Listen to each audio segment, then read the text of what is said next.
Joining me now, Indiana Republican Congressman Marlin Stutzman. He is a member of both the House Committee on Financial Services, the House Budget Committee, as well as the House Freedom Caucus. He had a lot of membership cards in his wallet. Congressman, good to have you with us. Thanks for joining us.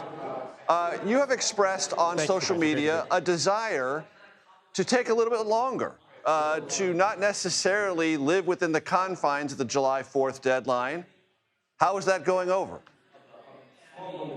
Well, Major, great to see you. And, it's one of those situations that, we're not the boss. I'm not the boss, so I don't get to determine exactly the timeline. But I do think that it goes back to what some folks have been saying earlier, is that, maybe this deadline on July 4th was something that we should just, back off a little bit. I think that would have been a good idea.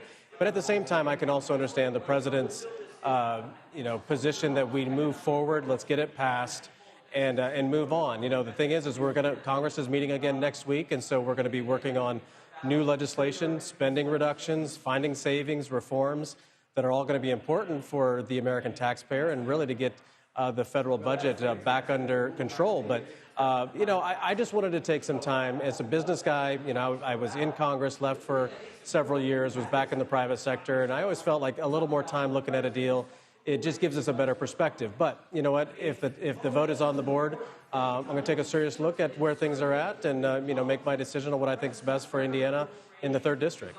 Of course you will, Congressman. I'm the kind of person who remembers floor speeches even from long ago, and I remember lots of Republicans decrying Democratic tactics to rush big pieces of legislation to the floor and saying, no one's read this. The public hasn't read it. Members of Congress haven't read it. There hasn't been enough time to be diligent about what's actually in the legislation and what the implications are.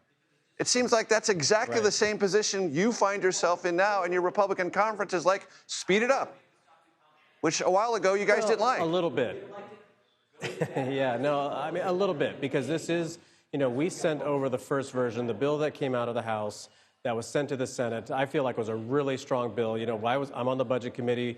We worked through that process, and so most House members are very familiar with the original language. So now we've got to track down the Senate language that was changed and make sure that we understand what it does and what effect it will have on our constituency. And so, we've all had some time to do that ever since the bill passed in the Senate, and we had an idea of where they were going, but you never know until the final language is actually passed.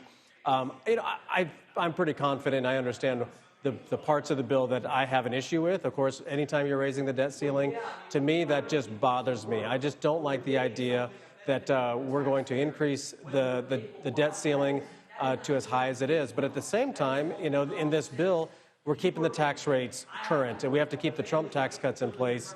And so those are two of the biggest pieces for me. We got to grow the economy, and that's how we're going to get, out of this debt number that we're currently facing of $37 trillion. We've got to grow the economy, and we've seen a flat economy over the past couple of decades where we're not seeing that 3% growth that we're used to. We're actually seeing like 2.2 to 2.5% growth. And so I trust that President Trump and the plans that we have to grow the economy are truly going to work, and that's going to help us reduce those debt and deficits in the long run. But, boy, I tell you, Washington sure has taken its time to actually address these issues. Speaking of that economic growth, I went back and looked at the numbers. GDP in the 2018 year, first year of the Trump tax cuts, 2.8%. The next year, 2019, it was 2.6%. It wasn't 3% in either of those years. Why are you so confident this bill will kick it over 3%? Well, so, we have got to get back to that number because it's a lot of revenue that comes in.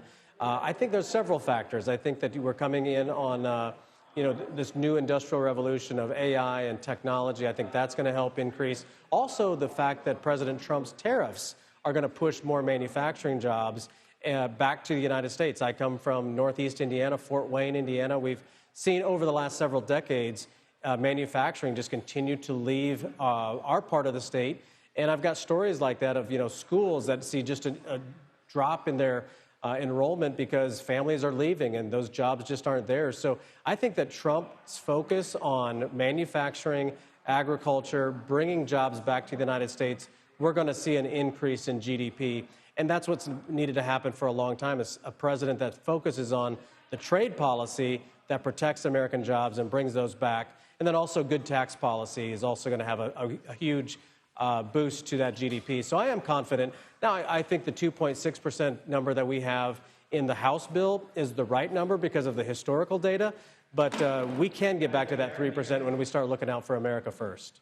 Congressman, before I let you go, map out tonight and tomorrow. What is it going to look like when someone in my audience sees a phone alert update? What should they be most watching for to determine if this is going to happen before or after the July 4th arbitrary deadline of one Donald J. Trump?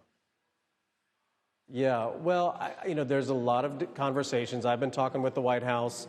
I put out a post yesterday talking about the debt and the deficits because that is what I think is the biggest threat to the United States. But we've been having some really good conversations. There's going to be rescissions packages coming that we're going to be cutting spending. The Department of Justice just announced, too, findings and charges on Medicare and Medicaid fraud of about $14 billion. There's a lot of that's going on. And so there's a lot of work to do outside of just this particular bill. I think my hope is we get it across the finish line, but at the same time, we have some serious conversations about what's next in order to get the economy growing again, keep taxes low for the American people, but also cut spending that we see in Washington that's just out of control. So who knows? It could happen at 3 a.m. tonight. Congressman Marlin Stutzman, I appreciate the time, sir. Thanks so much. Great to see you. Thanks, Major.